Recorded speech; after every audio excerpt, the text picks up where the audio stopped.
दरअसल हो ये रहा है कि अब ये वो जातियां हैं जो अपना असर्शन दिखा रही हैं, अब अपना हिस्सा मांगना शुरू किए। दलितों को आपने इतने लंबे वक्त तक दबा करके रखा, आपने कहा कि ये पैरों से पैदा हुआ है और इसका काम जो है आपकी सेवा करना है। अब उसने इनकार कर दिया कि वो आपका जो है गंदगी नहीं उठाएगा, वो आपकी सेवा नहीं करेगा, वो आपके साथ बराबर से बैठ करके बातचीत करेगा। उसके पास भी दिमाग है, वो भी उसको अप्लाई करेगा। उसके पास भी एक सेंसिबल चीज़ें हैं तो वो उसका इस्तेमाल करेगा। साइंस है, बहुत सारी चीज़ें हैं। तो अब जैसे ही उसने अपने बराबरी का हक जताना शुरू किया, जाहिर सी बात है जो लोग पहले से कब्जा करके इन संस्थानों पर बैठे थे उनको चिढ़ होने लगी। यही आदिवासियों के साथ हुआ कि भाई तुम जंगल में रह रहे थे, शांति से रहो, ठीक है, अब तुम सारी ज़मीनें ली जा रही है तो तुम चिल्ला क्यों रहे हो। लेकिन आदिवासियों ने कहा कि देखिए आपकी सरकार जब आई है उससे हजारों वर्ष पहले से हम लोग यहाँ पर रह रहे हैं। नहीं, आज की तारीख में पूरा का पूरा जो सिस्टम है वो सिस्टम ऐसा हो गया है कि पुलिस प्रशासन हो या जुडिशरी हो, सारी की सारी ताकतें इन फ्रेंची एलिमेंट्स के हाथ में दे दी, क्योंकि इनको सरकार की तरफ से एक प्रोटेक्शन मिली हुई है। जिस तरीके से हमने देखा कि चाहे शाहीन बाग में गोली चलाई हो, चाहे कहीं पे गोली चलाने वालों को जब माला पहना करके स्वागत किया जा रहा है, अलग अलग हिस्सों में भी इस तरीके के केसेस हमने देखे कि आरोपियों का स्वागत जो है माला पहना करके किया गया। कई तो मंत्री जा करके उनको माला पहनाने का काम किया। तो इसके जरिए हुआ है कि इनके हौसले बढ़े। प्रधानमंत्री जी तो बहुत सारी चीज़ें कहते हैं, लेकिन जब सिवनी का मामला होता है, जब करौली और जोधपुर का मामला होता है, जब जालौर का मामला होता है, जब चंदौली का मामला होता है, तो प्रधानमंत्री जी कुछ नहीं कहते हैं। ये भी सच है। लेकिन एक चीज़ ये समझिए कि ये सारे के सारे मामलों को जब हम लोग देखते हैं तो पता चलेगा कि सबको जो है हाशिए पर धकेल दिया गया है, सबको हाशिए पर धकेला जा रहा है। मध्य प्रदेश में इससे पहले भी कई घटनाएं हुई हैं, और मध्य प्रदेश के साथ साथ आप देखिए तो राजस्थान में और उसके साथ साथ गुजरात में, हरियाणा के कुछ हिस्सों में, और सब जगह हम लोगों ने देखा कि लिंचिंग की घटनाएं लगातार देखने को मिली। ये लिंचिंग की शुरुआत कहा गया कि ये गाय की रक्षा के लिए थी, लेकिन धीरे धीरे पता चला कि ये बड़ा बिजनेस बन गया। अब लोग गाय की रक्षा के नाम पर लोगों को जो है एक तरफ मार रहे हैं और दूसरी तरफ से लूट रहे हैं, और ये बड़ा का मार्केट पूरा का पूरा इसकी एक इकॉनमी इस्टेब्लिश हो गई। सिवनी का जो मामला है उसमें बजरंग दल के लोग शामिल हैं और भी तमाम इस तरीके के जो राइट विंग जो फ्रेंची ग्रुप्स हैं उन सब के लोग शामिल हैं, और वो लोग दरअसल जो है आदिवासियों की हत्या किए हैं। आज सिवनी बंद का कॉल है, आज सिवनी में जो है वहाँ के जो ट्राइबल्स हैं उन्होंने बंद का कॉल दिया है और वो अब मूवमेंट चल रहा है। लेकिन आप देखिए कि ये पूरे देश में एक टेंडेंसी देखने को मिल रही है। पूरे देश में जिस तरीके से दलितों के ऊपर, आदिवासियों के ऊपर और या पिछड़ों के ऊपर जो हमले हो रहे हैं, हम लोगों ने याद होगा कि अभी पिछले हफ्ते हम लोगों ने चंदौली का केस देखा। चंदौली के भीतर जिस तरीके से पुलिस ने जाकर के बर्बरता की और उस लड़की को मार दिया, उसी तरीके से हम लोगों ने देखा कि राजस्थान के अलग अलग हिस्सों में भी जो माइनॉरिटीज़ के ऊपर अटैक चल रहे हैं, चाहे आपका करौली का केस ले लीजिए, चाहे जोधपुर का ले लीजिए। दलितों के मामले में आपने देखा कि जालौर का केस हमने देखा, भरतपुर का केस हमने देखा, जो जहाँ पूरा का पूरा गांव का गांव जो है माइग्रेट कर गया। तो ये एक प्रोजेक्ट चल रहा है लगातार, और इस प्रोजेक्ट के जरिए हो ये रहा है कि इस पूरे के पूरे शोषित पीड़ित वंचित तबके को हाशिए पर धकेला जा रहा है। वो जैसे हमने देखा कि 90 के बाद उसने असर्शन करना शुरू किया, वो पढ़ लिख करके यूनिवर्सिटीज़ में गया, वो नौकरी पे में गया, और वो जाकर के धीरे धीरे जब अपनी आवाज़ बुलंद करने लगा, अब उसको दूसरे तरीके से धकेलने की कोशिश चल रही है, उसको पीछे जो है धक्का दिया जा रहा है। चाहे वो नौकरी के मामले में देखें लेटरल एंट्री से हो, तो अगर ज़मीन पर देखेंगे तो आपको देखने को मिलेगा उसको वहाँ पर भी साइडलाइन किया जा रहा है। तो ये चीज़ें लगातार आपको देखने को मिलेगी, ये एक टेंडेंसी है। ये आज की तारीख में समझिए कि इस देश की जो सरकार है उसका एक नेशनल प्रोजेक्ट बन गया है, और उस प्रोजेक्ट का टारगेट ये है कि आप जो मेजॉरिटी है उस मेजॉरिटी को ही इस्टेब्लिश कर दीजिए, और जो तबका हाशिए पर है उसको एकदम से आप हाशिए पर धकेलते हुए चले जाइए। आज देखिए कि हसदेव के भीतर आदिवासी लड़ रहा है, 1,74,000 हेक्टेयर का जंगल है जिसको बचाने के लिए आदिवासी लड़ रहा है। इसी तरीके से नेतरहाट में पिछले 30 साल से आंदोलन चल रहा है। 245 गांव के आदिवासी हैं जो उस जमीन को बचाने के लिए लड़ रहे हैं। आप गुजरात में देखेंगे, आप हिमाचल में देखेंगे, आप सब जगह देखेंगे तो पता चलेगा कि इसी तरीके से आदिवासियों को उसकी जल जंगल जमीन से बाहर धकेलने की कोशिश चल रही है। देखिए ये एक ऐसा हाइपोथेटिकल क्वेश्चन है कि जाति का विनाश, देखिए जाति का विनाश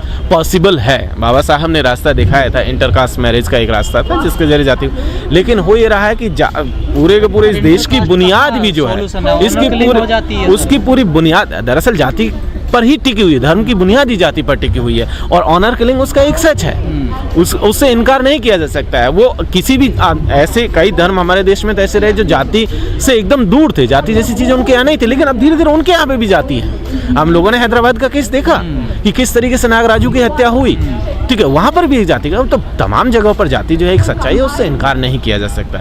जब आप इस तरीके के केस आप देखेंगे, लिंचिंग के केस, चाहे तबरेज अंसारी का केस हो, जो बिल्कुल लिंचिंग है, तबरेज अंसारी का केस हो या नागराजू का केस हो या फिर सिवनी का केस हो, ये तमाम केसेज में आप देखेंगे तो जिस तरीके का स्टेट का रिप्रेशन है, जिस तरीके का स्टेट का रिप्रेशन है, उस स्टेट के रिप्रेशन में हो ये रहा है कि धीरे धीरे जितने भी बोलने वाले लोग हैं उनको अब धीरे धीरे कट किया जा रहा है, उनको लिमिट करने की कोशिश चल रही है, उनको ऊपर जय भीम का नारा देते हैं ओवैसी जी, यहाँ क्यों नहीं आ रहे हैं वो?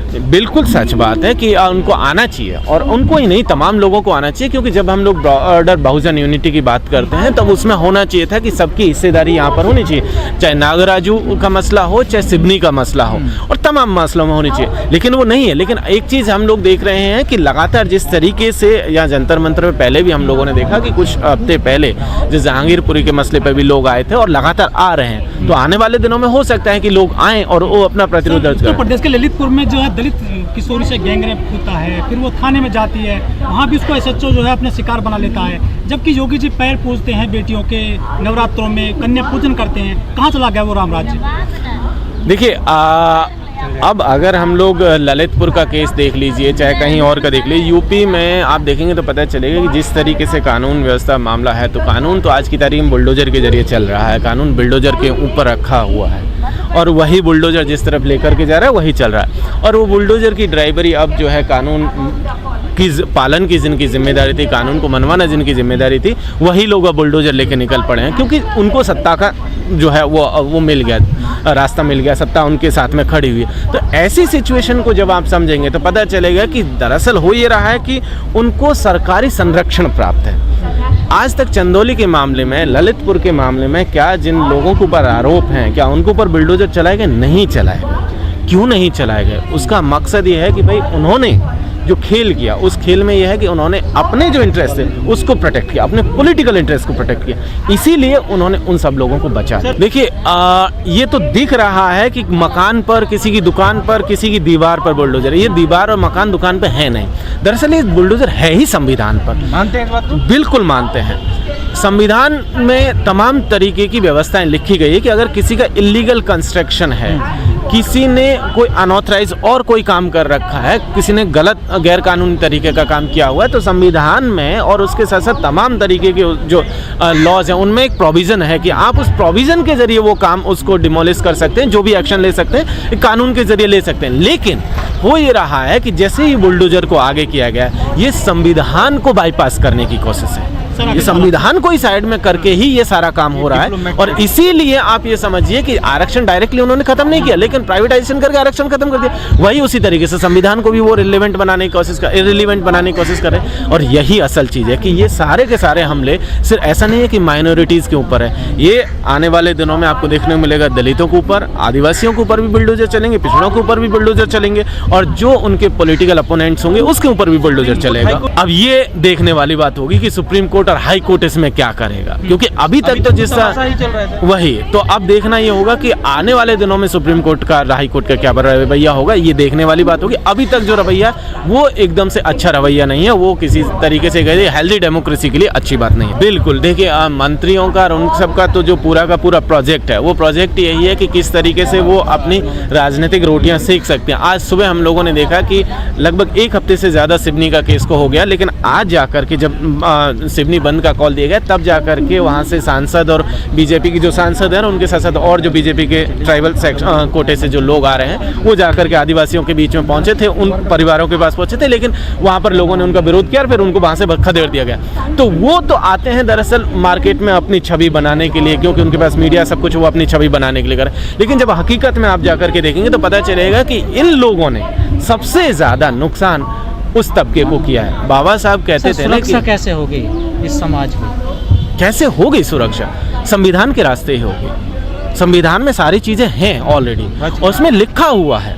कि भाई संविधान ही आपको आगे लेकर के जाएगा, वही आपको सुरक्षा प्रदान करेगा। संविधान बिल्कुल है, हमें इस देश के लोगों पर भरोसा है। कब तक मरते हमें रहेंगे? अभी भी न्यायपालिका पर भरोसा है कि वो लोगों को न्याय देगी। अभी भी भरोसा है जी।